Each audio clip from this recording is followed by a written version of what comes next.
Sou a professora Luzia Valentina Módulo e a aula de hoje versará sobre a classe hormonal das giberelinas.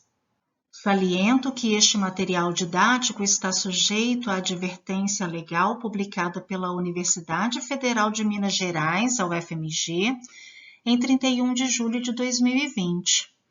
Trata-se de material destinado ao uso exclusivo na disciplina de Fisiologia Vegetal da UFMG e, portanto, não deve ser empregado para outra finalidade, sob qualquer justificativa, sem a autorização escrita do autor dessa videoaula.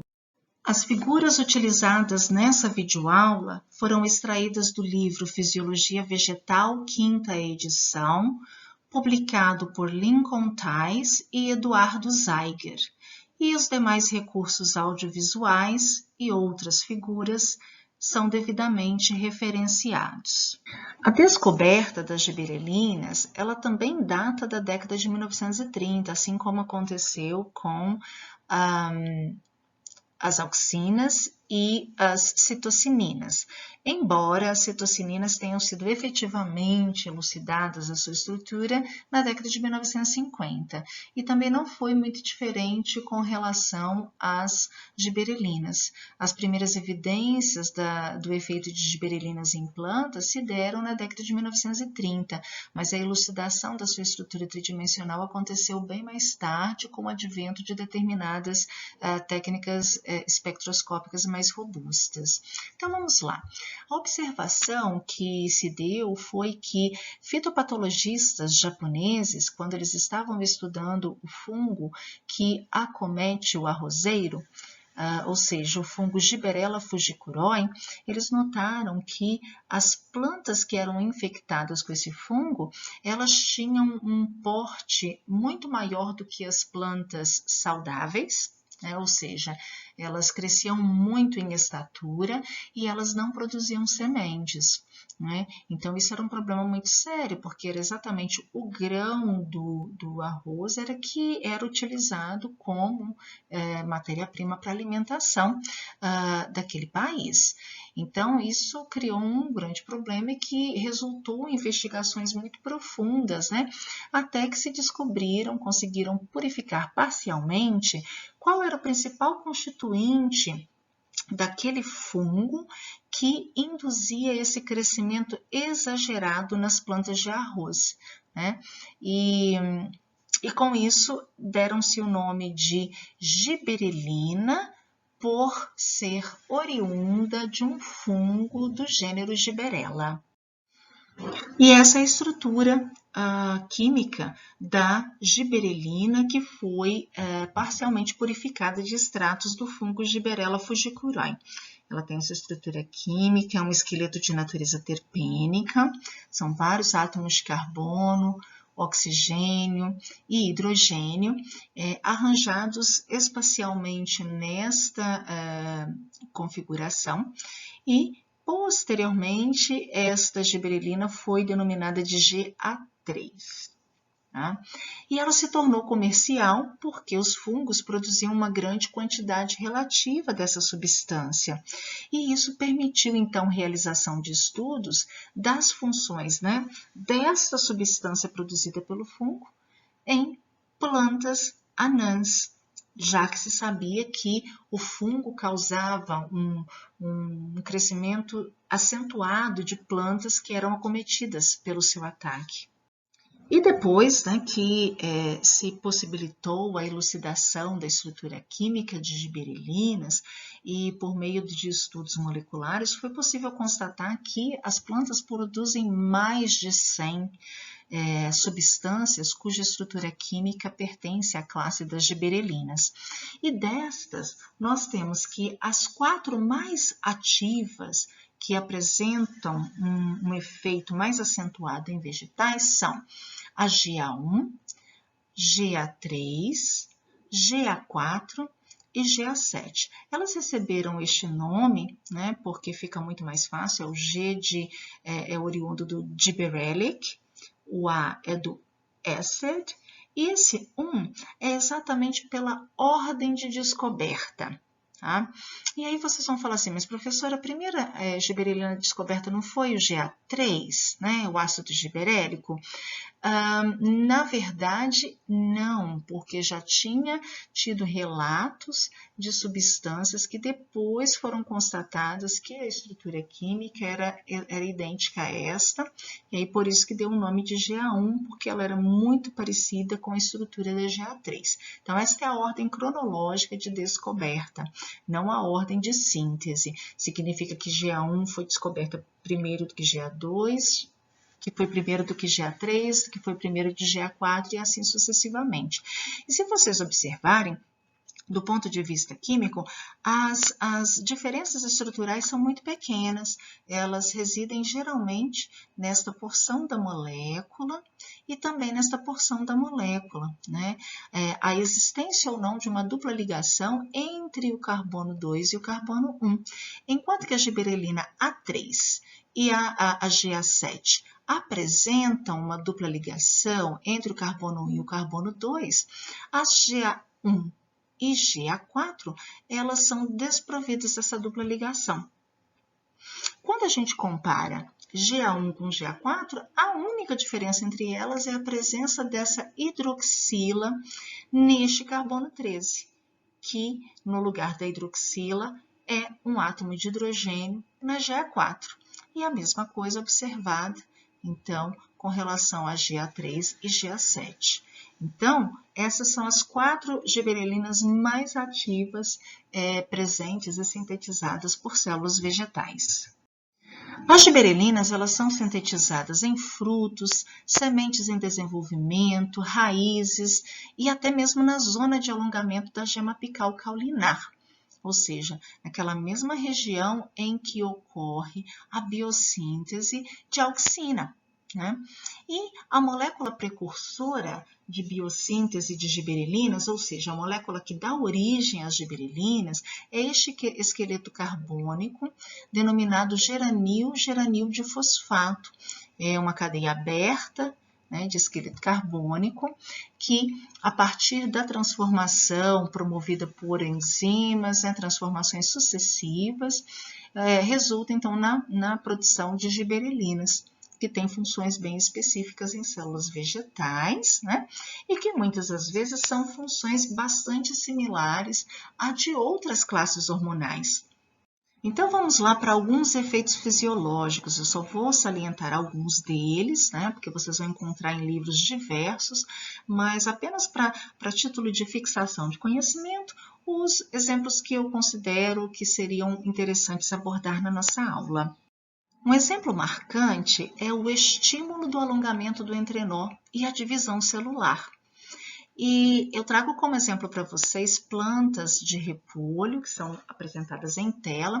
O repolho é uma espécie vegetal de dias longos, então significa que ele permanece em pequeno porte, ou seja, na forma de roseta, sob condições de dias curtos, porque não favorece o seu florescimento, conforme nós já vimos lá os efeitos do fitocromo nas primeiras aulas de crescimento e desenvolvimento, correto? E o que acontece?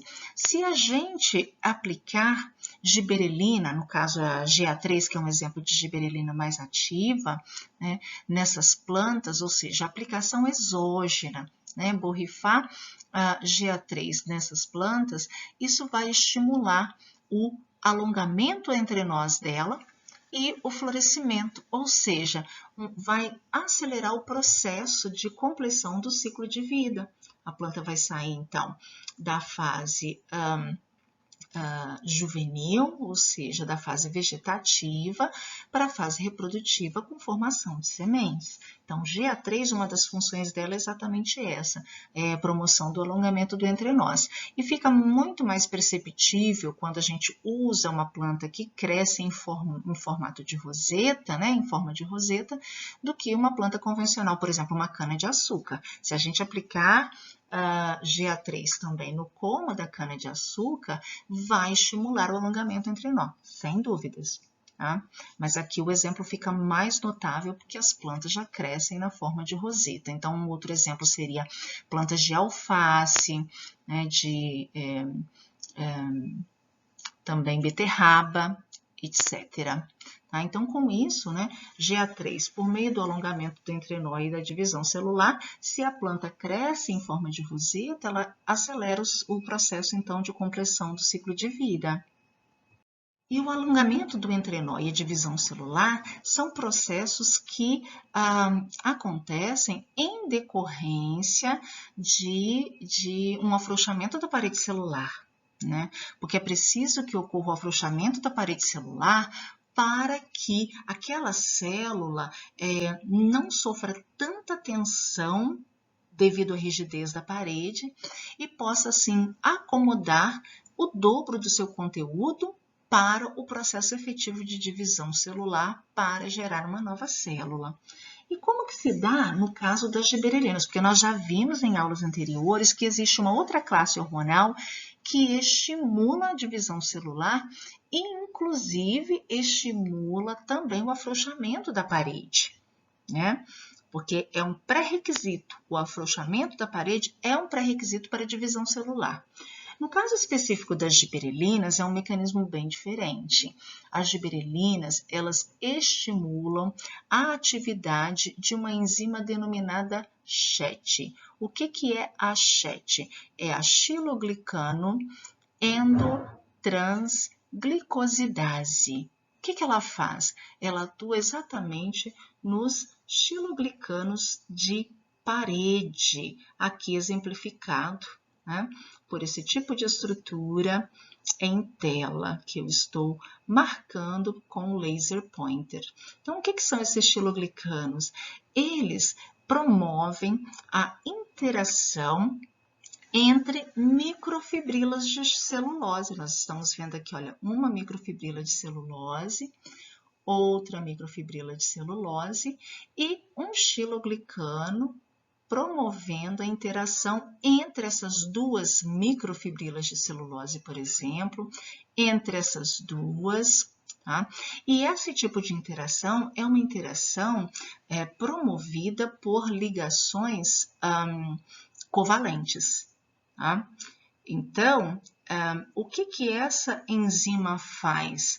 Ela promove uma endotransglicosidase. Seria uma clivagem das ligações das ligações glicosídicas promovidas entre resíduos, né, de carboidratos que compõem aquele xiloglicano, fazendo com que ele tenha tamanhos menores.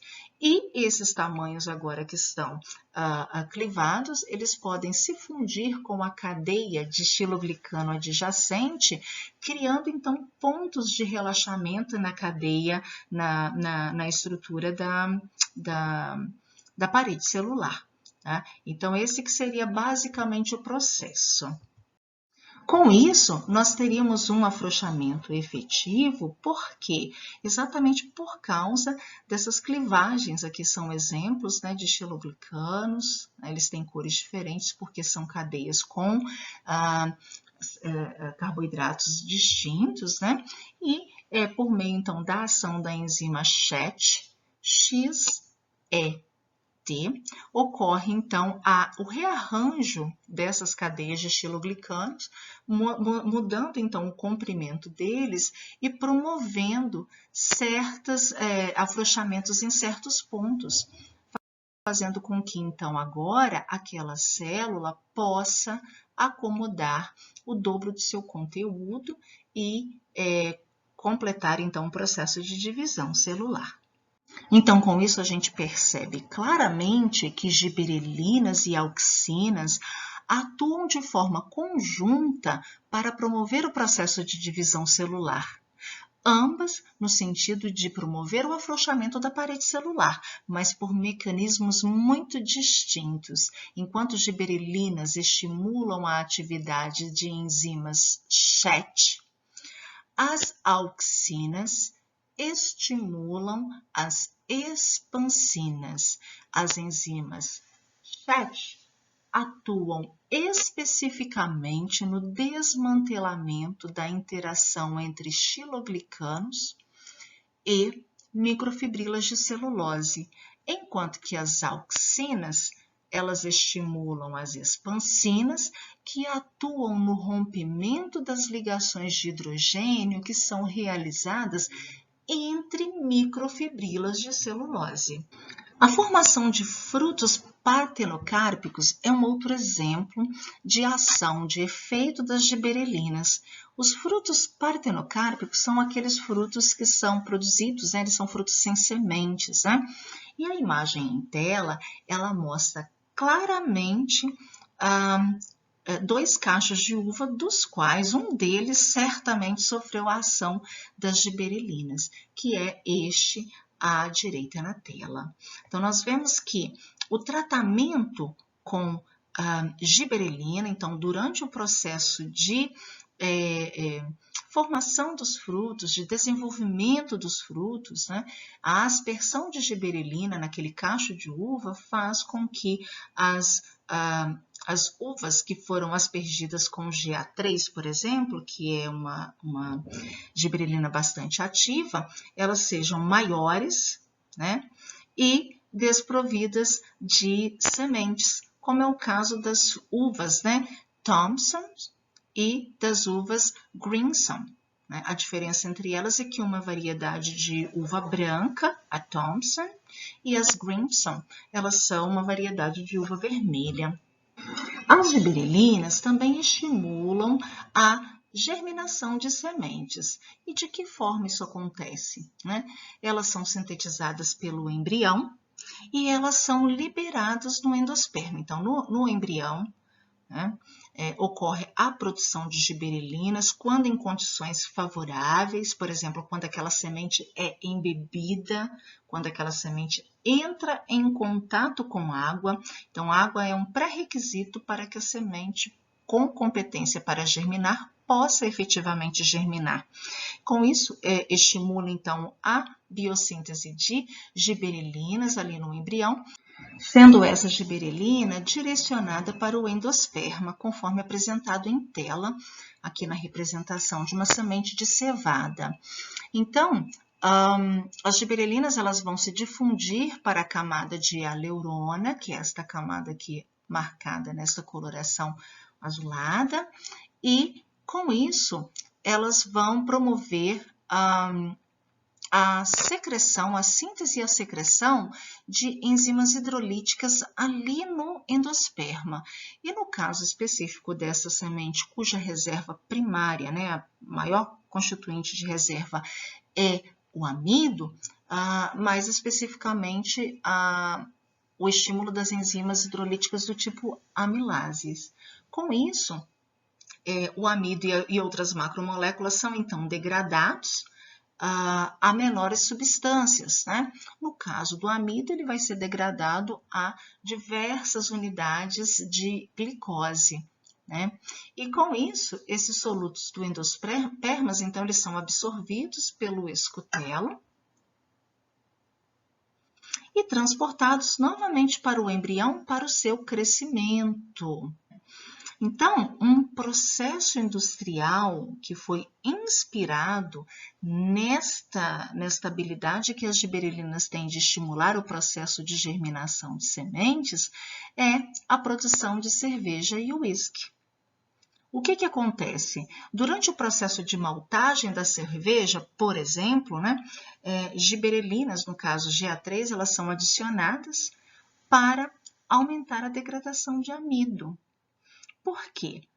Para a produção de cerveja, o que se deseja é a produção do álcool, o teor alcoólico da cerveja que vai determinar as características específicas daquela cerveja.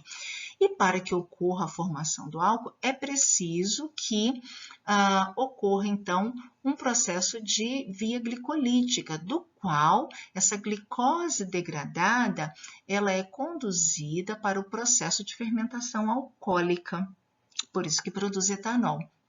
Então, durante o processo de maltagem da cevada, as giberelinas são adicionadas para aumentar a degradação do amido e, com isso, disponibilizar mais glicose e aí coloca aquele ambiente numa condição anaeróbica, porque senão vai, na verdade, ocorrer respiração, então coloca numa condição anaeróbica para que force, então, a fermentação alcoólica e, com isso, então, se produza a cerveja, né, juntamente com os demais ingredientes, né?